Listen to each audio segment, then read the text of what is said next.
if there's ever a time where we needed to pull together as believers of Christ and unite and try to strengthen and make the world a better place, it's now. Mm-hmm. And that sounds like he's preaching our message. There's one body, one church, one spirit, one hope. The realities of the faith, the realities that unify us are already there. Christ praying for unity. What should we be praying for? I mean, it's the one prayer request of Jesus. Think about it. In the Bible, that we actually have a say in whether or not it comes to fruition or not. I think in what God has done in you guys in this podcast and the multitude of folks that you're reaching, the diversity, whatever God intended when you started this, He's able to bring it to completion. Hey everybody, welcome to the Whole Church podcast. I am one of your co-hosts, Joshua Knoll, here with your other co-host, TJ Tiberius Juan Blackwell. Hello. And today we are here with an extremely special guest. And I know we have been having more and more people from my own life who've influenced me on. We have, I feel like there should be like a title. The Honorable and Legendary Ken Hagerman is with us today. Infamous is what most people call me. Guys, I don't really know how to announce him to you. He has his own blog. He's had a podcast before. He's Rambling with the Barba. He's been a missionary to Paraguay, him and his family. They were camp directors when I was going to church camp.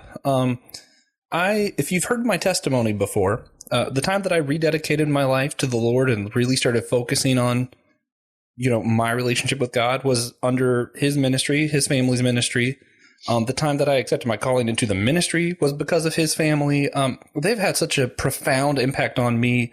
A lot of my theology really comes from books that he's recommended in speeches or just to me on a one-on-one talk. So just be prepared for some big bombs. Phenomenal guy, great sense of humor. We're really excited for this. But before we jump into the meat of it, we want to review some of our audience engagement. Recently, on our Mundane Monday, we asked our followers on various social media platforms if they would rather have hardwood or tile. And 9 people said hardwood, 1 person said tile, and 1 person said floating vinyl planks. Wow. So, yeah, just neither of those things. Yeah, so with that, DJ, you want to jump into today's silly question? Yeah, absolutely. So today's silly question, who is your favorite cartoon character from a different country? And I was a little confused when I read this. Okay. Yeah, I wanted to add something to this, or to clarify something about this, so that TJ and I won't have too easy of a time. It should be from a different country on Earth. So aliens, like people from Treasure Planet, don't really count. And gods, like people from Hercules, don't really count, because me and TJ use Hercules and Treasure Planet for all of our cartoon questions. Okay. But so different country, as countries. In not from the United States. Yeah. So is it a character from another country, or is it created and playing in another country? Yeah, that was my character. question. Just the character. Okay, yeah. But can it be from another country? What do you mean? Just can the cartoon be made in another country? Yeah, I mean, it doesn't matter where the cartoon was made. Just the character can't be from America. Excellent. Or, the United States. All right. Okay, I'll go first then, if that's all right with everyone. Yeah. All right.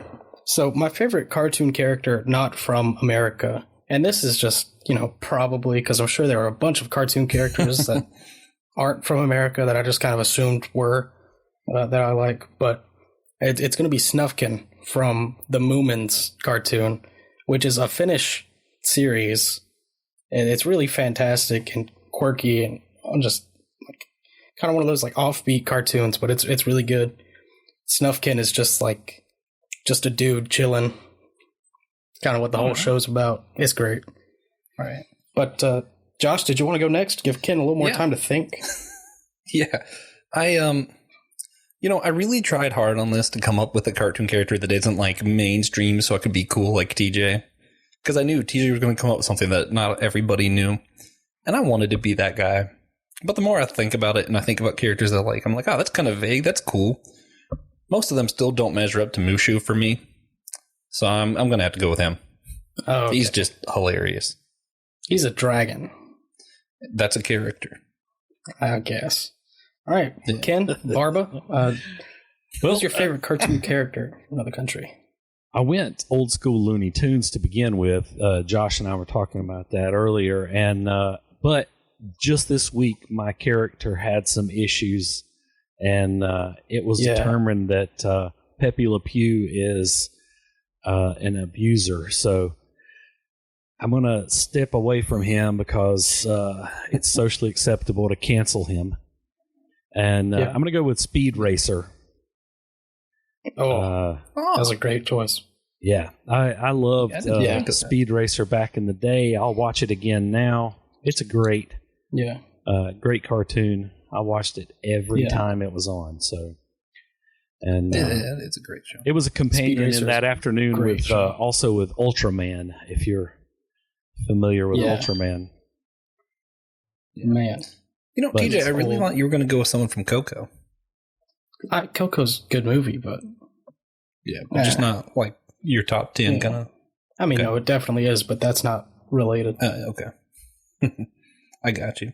All right, so to jump into today's real topic, unless we just want to talk about cartoons, we could do that probably. But we wanted to know, Ken, as I mentioned, your ministry has really impacted me, plenty of others, probably plenty of people who are listening. Would you mind sharing with us the testimony of how you came to know Jesus as your Savior and what your life and ministry has been like since then? Sure. Just, your whole life story. Right. Like a quick, little pitch would be great. Sure. I really had a relationship with God from the womb. It wasn't real. It was more of a birthright because I came home from the hospital. The first place that I went when I left my home at about 2 weeks or so of age was a church service. And consistently in church all the time. In fact, I started preaching when I was about 3 or 4. Of course, we were in the basement, and there was only 2 other people there, and we took turns preaching, and also took turns being healed and taking up offering and whatever else. Well, it sounds like you did a really good job. Right. But in earnest, I got saved the first few times, probably associated with youth camp. When I was about 17, though, actually, I was exactly 17. It was in August of that year. I got saved, and it was real. It stuck, I like to say. It wasn't an emotional thing, and it wasn't attached to summer camp or anything like that. It was real. And that is not to say there was not significant and repeated failure for decades to come, but I didn't fall all the way back to the point where I was in search of a Savior again. What I did was realize that I had made a mess of what I claimed and worked from there. And I began to understand some more valuable lessons about how salvation really worked. There was a turning point, a repentance, but there was also at that point, that's when I began to realize there's a process involved with that. And I didn't need to fix it all at one time because some of it I didn't have access to. I had to fix some periphery and minor things first so that I could begin to get deeper and deeper and deeper into who I was and the my actual how lost I actually was without that Savior. And I have come to realize that the longer I live, the more I have to repent of. But I also discover that there is a much deeper grace than I ever anticipated to begin with. And He is sweeter daily to me. He is better to me than I would have ever deserved. And at this point, I have had significant issues happen in life where questions arise, but the questions weren't about whether or not God was where He wanted or God was who he said he was or where he should be. The questions were, why wasn't I? What part of my life was out of alignment, or what did God hope to accomplish by allowing that thing to happen? So maybe I was where he wanted me to be, and he just needed me to have some experiences in a certain way. I don't know. What came out of that, though, was the fact that despite what I sound like today, I can communicate fairly well with people, and I'm able to take a concept and make it understandable. And I worked in youth work and with young people for a long time. I was a youth pastor for a little while, and as you said, a camp director. And we went to Paraguay and did our work down there. And each one of those was an opportunity to basically share the love of Christ. The bottom line for me ended up being twofold. One, the message that really, the verse that attached itself to everything I ever did in ministry was 1 Thessalonians 2:8, and it said, "We loved you so much that not only did we share the gospel of God, but ourselves as well." And basically what that says is it's pointing to having a relationship with the person that you're trying to minister to. It's not a close the deal kind of thing from a salesman perspective. We're not going to go out and shotgun blast Jesus everywhere and expect it to, for the overall percentage to be a positive one. However, and I liken it to this when I'm talking to somebody who understands ministry. When I have an important life decision, I don't drive down to the local Walmart or Target or whatever and decide that the third red car that pulls in, I'm going to ask those people what I should do with my life. I don't know them. They don't know me. Why would I seek their advice on something that's important, everlasting? But if one of our listeners want to try, they could let us know how it turned out. Right. You say, well, go out there and see what happens. It's a sketchy world out anymore, but no telling what will happen. But, we don't do that. What we do is we go to our friends, our family, people we respect, people we love, people whose life we look at and realize that they're doing something right, and we ask their opinion. And what we should be doing is being those people. Be friendly. Don't try to go out there and cold turkey minister. I mean, be Jesus all the time to everyone. But if you really want to make the most out of the situation that you're in, then you need to have a relationship with the group of people that you're trying to minister to. Paul spoke, and he said that he was criticizing, I think it was the Corinthians, about some of them said they were of Paul, or they were of Apollos, or they were of Christ. And what he said was that some water, or some plant the seed, some water the seed, and others, and someone else will come along and get the harvest. And what that means is that as we're looking at a group of people or that we're ministering to, we may not know what stage they're in. Are we planting a seed? Are we watering that seed? Or is it time for the harvest? And we'll have a better understanding of where we are in that process if we have a relationship with those people. And I said it was twofold. The second part of that is in Matthew, where they asked, they were trying to trick Jesus, and they asked him what the most important commandment was. And we all know that he said two things: love God, love your neighbor. My favorite verse out of that section isn't either of those. It's what follows directly after that. And he says, on these two things hang all of the law and all of the prophets. So he basically boiled it down to two sentences: love God, love people.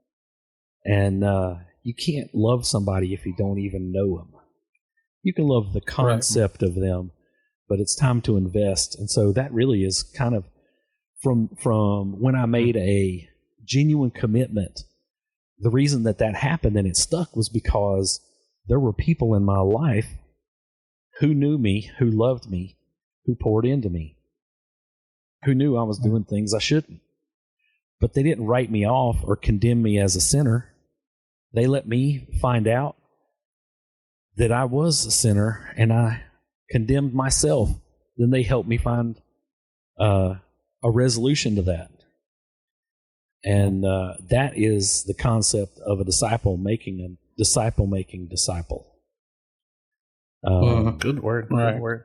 You know, hearing your story reminds me of something that I tell a lot of people that I learned from my friend Ken Hagerman, which I've often wondered. So now you can tell me if this comes from a book or something, or if this is just like original Ken content. I remember once you telling me that salvation is like a lifeguard going out to get someone drowning in the ocean. When they get to you, do you say you're saved? No, not till they make it back to shore. So right now we're being saved. We're in that process. Right. Which is sort of what you're talking about. Yeah, so is that a Ken original, or is that like from something? Honestly, I can't say for sure. It was probably a paraphrase. Well, I've been telling people it's from you, so yeah. I hope I'm not lying.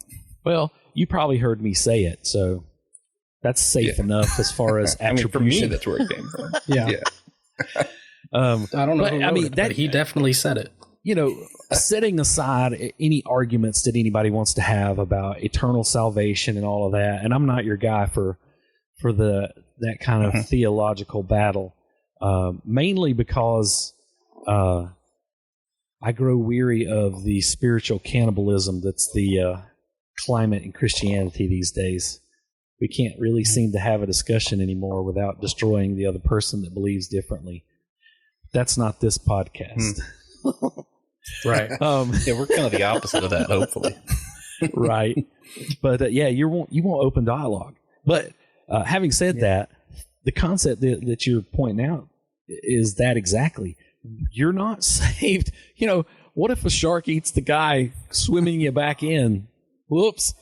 I was saved. Now I'm not. Now I'm not even going to drown. Yeah. No, I'm not even going to drown. But to me, I think that's an important difference to think about. Until he says, "Well done," and invites us in, and with that embrace and all that, then there's still work to be done. This year, that's always stuck with me. So. Right. Well, this year it's come to light that several, huge Christian leaders have had incredible failings in their life, and these are men who are substantial in years, not only in age chronologically, but in their Christian walk. So it can happen to anybody. Okay? Mm-hmm. For sure. And so be vigilant. All right. Right. So you have a blog. The blog's title is Rambling with the Barba. Right. Could you tell us and our audience how you came up with that name? Well, I started the blog right after I'd had open heart surgery and when we lived in Paraguay. It was a way for me to kind of be creative and get some things out. The word barba means beard in Spanish. And fun fact, side note, it is in the Spanish language, they have masculine and feminine words. And for some bizarre reason, the word barba is feminine. So you would use la in front of it. Preparing for the bearded lady. That's what I think. I'm not entirely sure. I didn't see that many bearded ladies while we were there, so maybe there's... You didn't see that many, but... Right. Maybe there's more to that than not none. What I realized. But that's where it came from. I had a big beard, and notoriously I recognize this is a generalization. Most Hispanic folks, guys, they don't grow big, thick, long beards. And so it was an oddity down there. And so that's what people called me, was barba. In fact, in a couple places where we were, they called the work we did, the Barba Church. Yeah. And we were not at all doing a church, but that's it was a religious kind of thing, and they knew we were Christian people, and so it was the Barber Church. But listen, I would gladly go to the Beard Church if someone started it here in Charlotte. So. Right. So, as you can tell already, I can ramble on. So that was pretty much the logical explanation or idea for the title. Yeah. But Rambling with the Barba. And for it, my tagline has always been sometimes satirical, sometimes serious, always entertaining. And the always entertaining, that's my hope. But sometimes I write stuff that's just a satire and it's a crack. Sometimes it's a little more serious when we're sharing. But in the description of it, I wrote, and it's been, golly, 10 or 12 years now. I wrote, I blog so that we can all talk about it and figure it out together. I blog about the events that are happening in my life. And I didn't blog because I had the answers. I blogged because I didn't. And was still looking for them, which is a departure, in my opinion, from what happens on the internet mostly today. It creates we've created a world of specialists and professionals and experts, and nobody has questions anymore. But anyhow, again, that's not this blog. I'm not going to rant. That's an important point. It's maybe that's for episode 2. It's like an old school forum, Right. Just go say whatever, and then you and 20 other people talk about it for the next, 2 months or whatever. Right. But, no one does that anymore. Right. So you have a new podcast in the works called Confessions of a Culture Shock Victim. What can you tell us about that project and when to expect the first episode? That is a loose title. I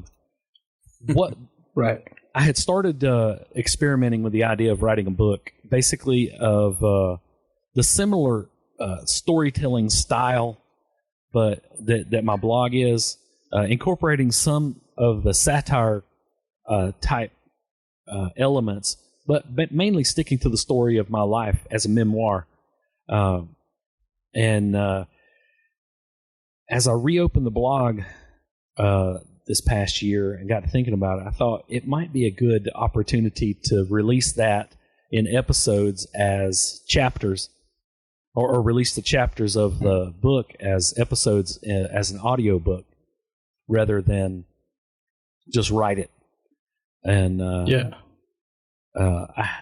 I still love books, but I'm also a pragmatist, and I can see that the traction would be more with something like that. And I thought of doing the recording myself. So it would be written, but and this wouldn't be a dramatization style audio book.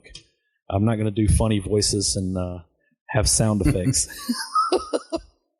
But I'm right now just kind of putting together the ideas for the outline. I did an experiment and wrote 5,000 or 6,000 word short story that kind of, it skipped around, but covered some. It started off when I was roughly in the 18, 19-year-old range, and took me into my 40s within about 5,000 or 6,000 words.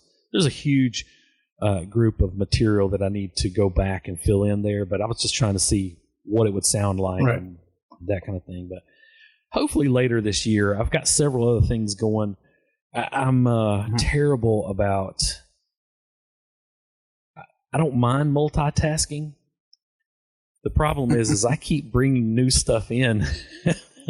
And I need to be able to say no to a few things so that I can actually, multitask the items I have open and finish a few things, So I'm still out there. I've got my material together, the things I need to do a decent recording here in my home.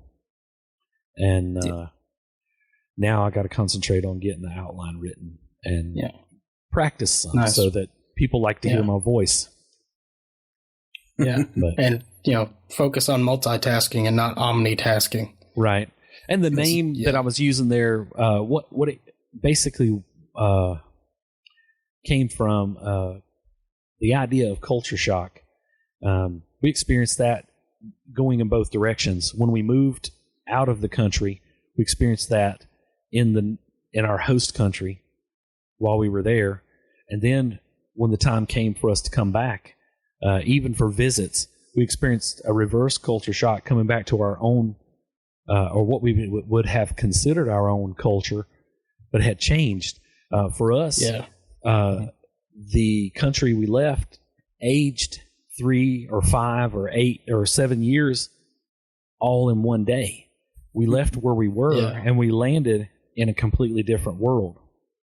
I can remember shutting down a little at the fact that there were 200 choices of breakfast cereal on a grocery store aisle. Like, I would like all of these. But, that's still a problem. It doesn't go away. Right. There has to be somewhere in the pantry for something other than boxes of cereal. But you had 2 pantries. Right. One for cereal, one for new types of Chef Boyardee and Oreos. Right. Hey everyone, we just want to take a quick break to let you know all the many ways that you could support the Whole Church podcast. Hey Josh, that's going to take too long. Okay, well, could you list all the ways that you can think of for them to support us in 10 seconds or less? Yeah. Subscribe to the show wherever you listen. Rate us on Apple Podcasts or Podchaser. Support us on Patreon. Our Cash App is in the show notes. Subscribe to the newsletter and rate the episode. All right, yeah, that sounds good to me. And share the episode. I guess we should let them get back to it then. All right, y'all enjoy. In thinking about that idea, I realized as Christians, we experience a culture shock.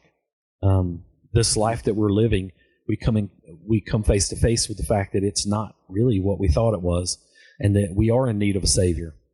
And then we have to begin to make some changes in who we are and release control of that. And in ministry, you experience a culture shock, because people treat you differently if you label yourself any kind of minister whatsoever.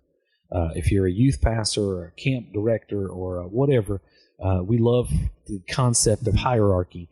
And what goes with it is a little bit of separation. You're not among the people, so to speak, anymore. Whether you like it or not, they have put you in a different place.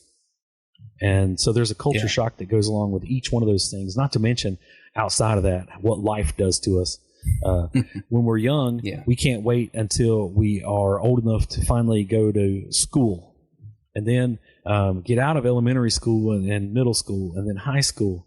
And in high school, we want to get 15 so we can get a permit, 16 so we can drive at night, and all these numbers. Then you turn 21. And that's supposed to make you an adult, because now you're allowed to buy alcohol and cigarettes in most places at 21. And the last real number you have to look forward to from then is 25, because you may get a break on your car insurance. And then after that, and you can rent a car. Right. There you go, without the extra fee. But then it's 65. There's a big gap where there's nothing to look forward to. I'm just stuck out here, Right. So each of those things has with it, you're leaving something behind and joining a new group. And there's a potential for a culture shock of sorts there. And so I wanted to cover some of those ideas from life as they relate to my Christian walk, and how I went in guns a-blazing in ministry back in the day and realized 2/3 of what I thought or said was either stupid or heresy. And had to go back and educate myself, know better about what I'm doing. I'm responsible for the words that come out of my mouth when I'm trying to share the love of Christ with somebody, and sharing His love shouldn't hurt somebody. It shouldn't damage them and wound them mortally, or long term. It might be damaging to their lifestyle or some part of something they don't want to let go of, but it shouldn't hurt them emotionally. But at any rate, that's kind of where that name came from. And that's, sounds like there's some big topics there, but my plan is for it to be really entertaining and really taking a jab at myself, so that somebody else who reads this and says, I used to do that same thing, it's okay for them to be critical of themselves then, because I've already jabbed myself about it. Right. It's so much easier if you say, if something happens and I say, let me tell you this story, look how stupid I was. And then if you did the same thing, you go, yeah, I did that same thing. And you've never told anybody you did before. Now you've been liberated of holding that.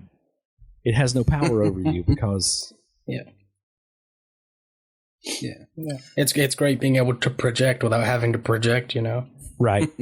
Yeah, we no, it sounds like it'll be a really interesting to hear, especially the parts where a lot of us don't know what it's like to live in another country and then come back to America. And it also sounds like it'd be really relatable. So it's like both and. It's kind of right. Because I can think of when I first went to college, I went to a public university, and having grown up in a only Christian household, going to a freshman public university dorm. Yeah, culture shock is appropriate. I can't tell the stories because this is a PG podcast, but it was something else, man. That's exactly the kind of thing I'm talking about. Those are the times that we have to figure out how to function. What's the appropriate? How do I do that? You still have to love. Jesus said that was one of the two things. It's like you have two jobs, right? Figure it out. Yeah. So so on your website, you say that your spiritual gift is is satire because it's a Christian version of sarcasm. I think you say. Yeah, that's really me being making a joke, but oh yeah. But I do have to wonder, satire, sarcasm, whatever it is, a lot of people see that today as kind of almost negative, especially, Christian community. We're supposed to only be polite and nice all the time. Right. Do you, how do you handle people who, who don't see it all in jest? Some people who see it as jaded or anything like that. How do you answer that kind of thought? I have to believe that Jesus had a sense of humor, first off. And we clearly God has a sense of humor for the fact that he chose to create us the way he did. And there's a difference between what sarcasm is and satire. Sarcasm tends to be hurtful. And more often than not, something sarcastic is a praise that is intended to damage you. Where satire would be exactly the opposite. It might be a crack that is meant to help you. It's a constructive criticism. It exposes shortcomings. The purpose of a satire is to point out something in a humorous way that may not be as easy to talk about if you're talking about it seriously. But if you find a few oddball things that you can kind of toss in some levity, it makes it easier to discuss. That's that whole spoonful of sugar makes the medicine go down. Mentality. Big Disney fans here, so that's great. Yeah, exactly. It's satire is Jonathan Swift, in Ireland, during the famine, was like, hey, we have a problem. It's a famine. We also have an overpopulation problem. I think these two can solve each other. Right. That's satire. Yeah. But it's also very funny. Dark. That's a very dark humor. Yeah, it's also very funny to read. It's called A Modest Proposal. Super funny. I'd read that in school. But so some examples of satire come from, I don't know if you would call it a series or what, your Jesus junk stuff. Right. On your website. Yeah. And one thing from your Jesus junk, which is you'll have to go to you can go to his website. It has a search bar. Type in Jesus junk and read literally everything that pops up. It'll be worth it. But one thing that's kind of gained some traction, some popularity as of late, the after school program led by our good friends Shama and PD. Right. Which quick side note, I've been trying to figure out earlier. You were on episode either 83 or 84 of their podcast. And I'm trying to figure out, this will either be episode 83 or 84 for us. So that needs be nice if it just happened to coincide. Lottery tickets with that number. Yeah. Just, Ken Hagerman, if you like Christian podcast, Ken Hagerman is featured on episode 83 of every single one. That'd be great. Right. Everyone just invited you for that. No, but so Shaman PD had you on their show, but they did a video about the church card, which is something you had on there, which was you can get points without actually having to go to church. That way you don't have to go to church. Yeah, kind of thing. Right. I'm probably oversimplifying the joke, and I'm not good at jokes. So, but true. Oh man. Okay, so could you share with us the kind of the original inspiration behind the church card? Sure. I'll back up from that. Even Jesus Junk, in general, it's a fictitious company I created that makes products and services to enhance your Christian walk. And that's a tool that I'm able to use to pick up some things to talk about in a satirical way that are just kind of sacred cows sometimes, or just sort of ridiculous. Now, the church card, you rarely find a Christian that you can ask, do you think going to church is important? You don't have to lace it with all any kind of theological debate or the pandemic or anything like that. Just in a general sense, meeting together with other Christians. I mean, you can point to several scriptures that tell us that's what we should do. So church is important. Yet, I have friends, I've said it myself at different times. Oh, geez, it's late. I got to get into bed. We got to go to church tomorrow morning. Is that really the attitude I should have? And so what causes that? And I started to look into it, and we're adding so many things. And in that video, one of the characters, she says, my pastor started adding small groups and meetings and potlucks, and just goes off with a whole list of Bible school and a whole list of things that are happening. She said, I thought I would never see another reality TV show. And that really, those lines are really kind of that. And the sports guy, there's a football fan on there, and he said that he almost got kicked out of his friend group because he didn't know who was playing in a certain ball game, and because he had missed a bunch of games because they happen on Sunday. But now he can cash in his rewards points, also known as Messiah miles, and right, and be able to take the time off and still get credit for going. Well, why do we go to church? I mean, that concept there, getting credit for going, was really so that other people will feel like that we are right, that we're okay, we're spiritually sound. And so to do that, we have to check a box, and that box is attendance.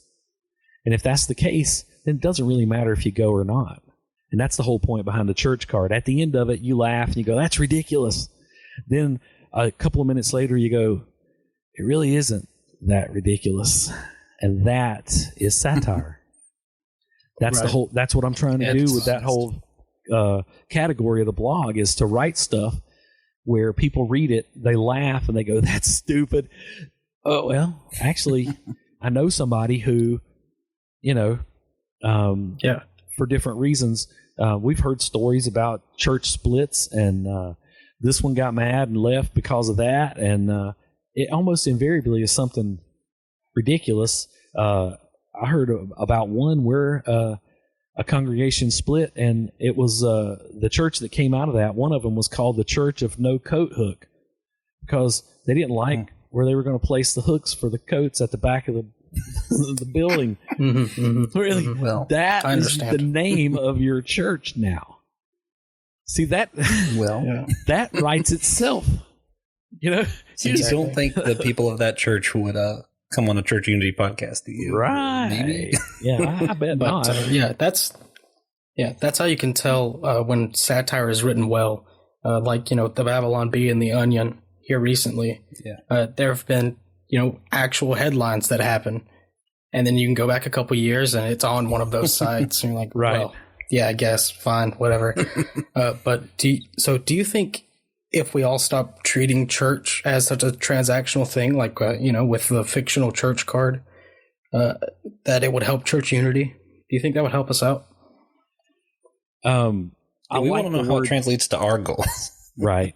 This is about us, Ken. I mean, I don't know what you're doing. I like the word transactional because it points to consumerism. And that, in my opinion, that's where a big part of the problem is in modern church. It's consumeristic. We like to come in. We are entertained by the music. And, I'm probably going to hurt somebody's feelings, but the truth is, what's really the difference in some worship services and when YMCA comes on at the skate rink? I get to skate. What do you mean? Well, I mean, there's a spiritual component, of course, but we come into church if we're into that whole consumerist kind of idea. We've been entertained for a while. Now it's time for us to get up and participate. And so we get up, we sing a certain song, we do certain motions, we sit down, and then we let the pastor get up and he gives us the message, whatever it happens to be, and we pay our fee when the plate comes around, or in the form of tithes or whatever else, and then we go home. I think there would be more unity if we backed away from some of that, like as you said, the transactional concept of it. But for that to happen, we have to be vulnerable. And for that to happen, we have to trust our Christian brothers and sisters. If I can't trust you, I'm not going to tell you how to hurt me the worst, which is that thing that I'm having trouble with. If I can trust you, then I'm having a problem. I can share it with you, and maybe the two of us, we can overcome that in my life. And then next week, goes to the relationship thing you talked about at the beginning. Right, exactly. And that trust comes out of community, out of a relationship. I've always said something magical happens when you sit at a table and have a meal with somebody. Especially if certain people are cooking, but that's an entirely different magic. But sit across the table with somebody, share a meal, spend that time, enjoy each other's company and conversation. If God will make an opportunity to turn a corner in your conversation to spiritual things, it doesn't have to be contrived. It doesn't have to be painful when it happens. I heard one pastor recently say, he said, just open up the conversation. It's going to be awkward for 10 seconds. He said, I know some of y'all, you can be awkward for much, much longer than 10 seconds. He said, you're doing it every day. He said, just be uncomfortable and awkward for 10, 15, 20 seconds to get to the other side of the initial question. And if you forged a good enough relationship there, that's not going to be the thing that breaks that. Now, they may say, I'm not interested in discussing this anymore, or I'm not ready for that yet, or any number of other things that shut it down. But if you put your time in, they know that they're not a notch in your spiritual belt. And that's one of the things that I wonder about. Are we really ministering to people when we jump in there, we put together a presentation that is designed to drag on their emotions and heartstrings, and in a fit of guilt, they pray a sinner's prayer, and then we mark them on the book as having been converted, and then never go see them again. We have no idea what happened to them. Man, yeah. Then, I'm all for celebrating salvations, but then you do that, and then you post on your Facebook, 17, and it's the numbers, right? That's back to that transactional thing. So I think that rings really true. It rings really true to me. What happens to, I heard somebody else say a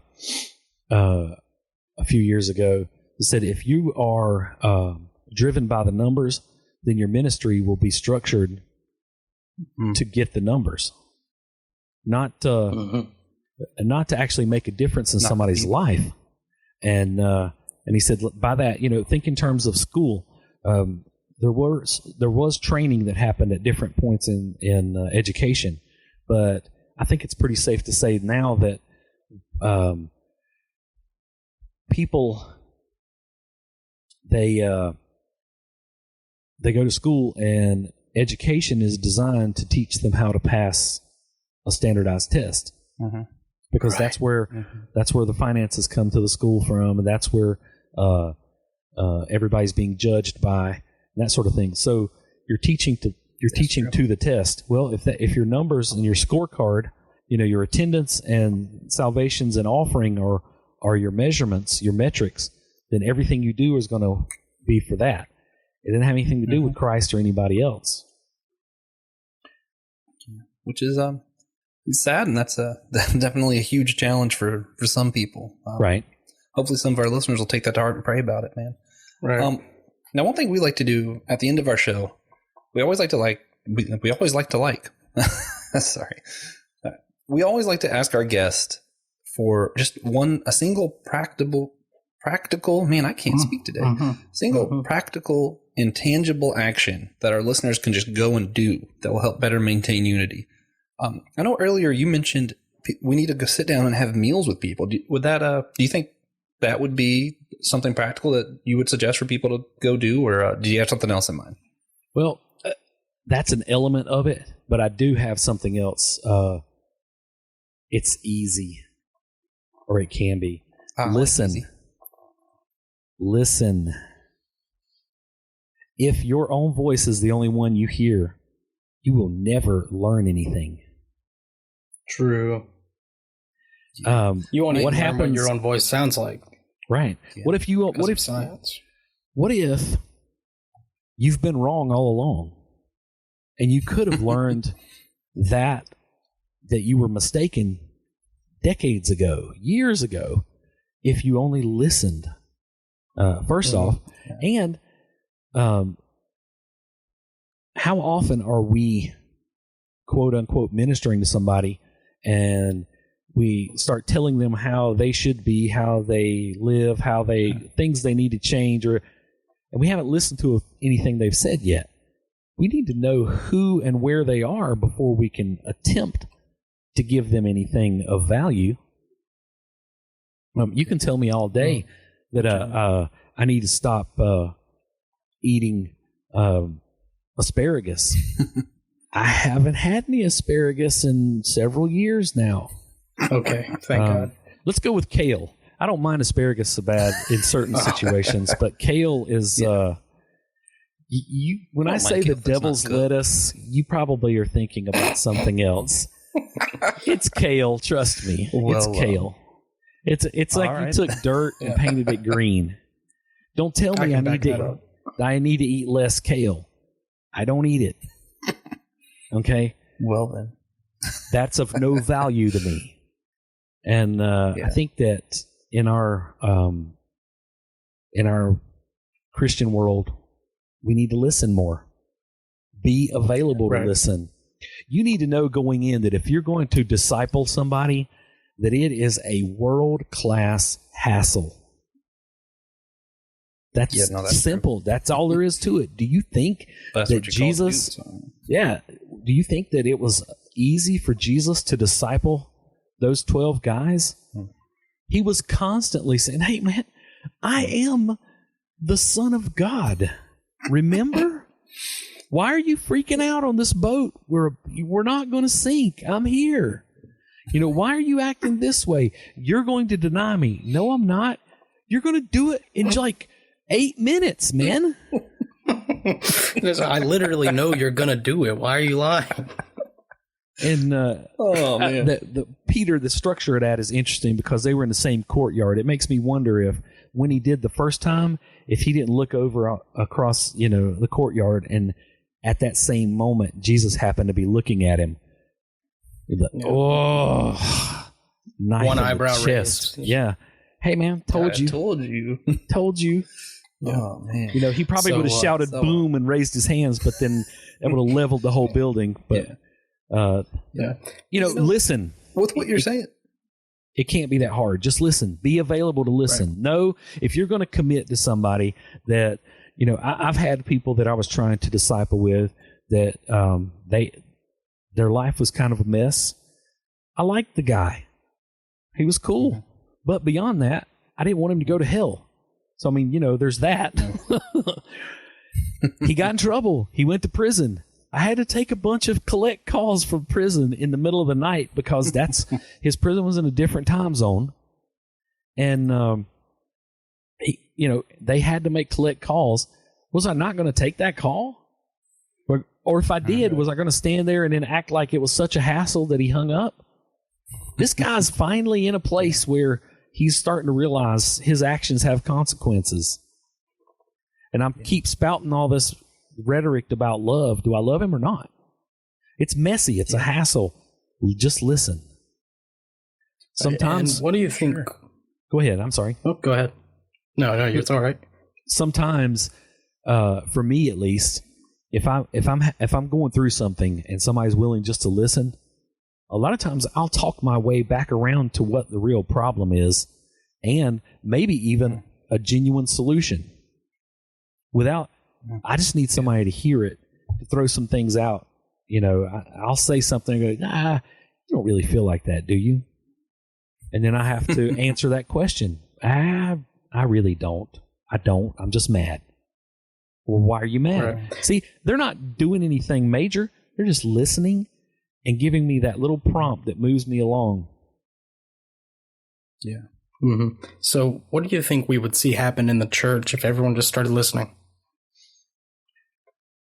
I think it would be revolutionary, because what would sprout out of that would be a group of people who first off felt valued. Mm-hmm. Because what makes you feel less valued than somebody ignoring you, even while you're trying to talk to them? Have you ever had a phone conversation with somebody that was doing something on the other line? They were washing dishes or cleaning their house or having a conversation with another person who was live in the room with them. You work your way around to hanging up because you clearly aren't important enough to them to spend an effort for them to actually put an effort out in listening to what you have to say.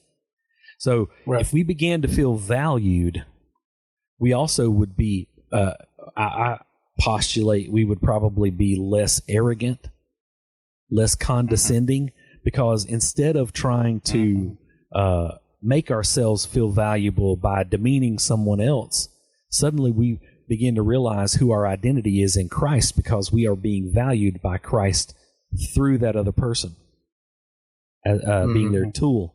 Not to mention, you won't end up with church of no coat hooks, because somebody would have said, hey, I don't think we should put those there. And they would say, I hear you. Where do you think we should put them? Right. Yeah. Maybe there wouldn't be 100,000 denominations. I don't know. Now I'm getting crazy, but yeah. So we need to all try that. We need to all listen. But absolutely. Speaking of listening, the last thing we like to do on the show before we get into the outro is our God Moment segment. We just take a minute to share something God has done with us recently, whether it be a challenge or a blessing or a moment of worship. And I always like to make Josh go first. It's kind of customary. Yeah. It gives me time to think. Yeah. I'm going to cheat today. Okay. My God moment was about 5 minutes ago when Ken's application was to listen. It made me, it's longer than 5 minutes ago. It made me reflect on what have been the biggest opportunities for me to minister to people in the last year or so. And most of them actually came from me applying things I learned from an unnamed atheist podcast, because I don't want to reveal the name of it, because then they'll judge me. But it's a podcast for atheists. But from that, I learned a lot of how people view Christians. So when I'm listening to people around me, I've said that kind of stuff. And that's kind of what I was reflecting on when he was talking about listening. I was like, that's kind of been what's been working for me. I just didn't didn't pinpoint it, but yeah, that's what it is you recognize how people view you. You listen for it. And you just kind of let them address it themselves, you know? Right. So, yeah, that was good stuff. So, All TJ. Right. I think my God moment, I guess it's going to be, I've been to a couple funerals in the past few days. I just saw Larry and Deborah Hagerman a couple hours ago at a funeral. But that's a pretty good it's group getting of people. to that kind of point. Yeah, they're all right. But it's obviously, it's not nice, but it is, what's the right word? It's really galvanizing for the soul to see a bunch of people that this person has affected in their life kind of show up and, celebrate that life and, mourn their passing. And, that's just, it's something to be grateful for. The knowledge that, when we die, the effect that we left on the world will remain and will persevere. So, yeah, I guess that's it, Yeah, it'll kind of likely be the people you had a relationship with, not the people you shotgun Jesus at, right? So, right. Yeah, that kind of connects to today's message too. Mm-hmm. La Barba, Man, did you have a God moment for us? Well, just to speak to yours, this week I had a Facebook memory pop up, and what the post was that I had written at the time was, "What are you leaving as a legacy?" And yeah, man, that's still fresh for me. What am I leaving? Had I died last year, what would I left? And now that I'm not dead, I got to keep figuring out something of quality to leave behind. right. I kind of joked back in the day that on my tombstone, I wanted my epitaph to be, "He tried," which I'm not sure that's a bad thing, Right. But my for me, this past year, I've had some real significant personal challenges, and what I have found is God didn't lie to me. He was there,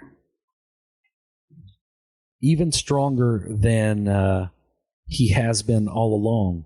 And as much as I'm willing to let him have, he's willing to take. And I guess one thing he's done for me, I've thought this for years, but he's made it real in this past few months, is the longer I live, the more questions I have, the less answers I have. But Right. I'm also more okay with it being that way. I don't have to have the answers, and it's okay for me to have the questions. Right. And he's made that Where's the fun if you know abundant. everything? Right. He's made that abundantly clear to me in this past few months, especially. I don't have to know the answers, and I'm okay not knowing. But that'd be my generalized God moment. Right.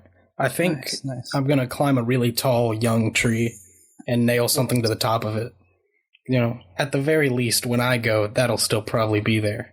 Then if someone gets it down, that's, I did that. So Yeah. well, that's just one idea. That's a good. It should just say legacy on it, though. That's all it should say. Right. All This right. is Wow, my man, legacy. so we talked I'm about your living. website and stuff. Yeah. A lot of the other projects you've been a part of, and we didn't even scratch the surface on your life and your ministry. I know you mentioned your heart surgery, but we didn't really get to talk about it. There's lots of stuff that you guys should go over to his website, check out, read his blogs. He talks a lot more about his life and things there that I think it's worthwhile to read about. Hopefully he'll come back on the show and we'll talk about it some more too. But Dylan, I'm where can they available. find you and follow your ministry?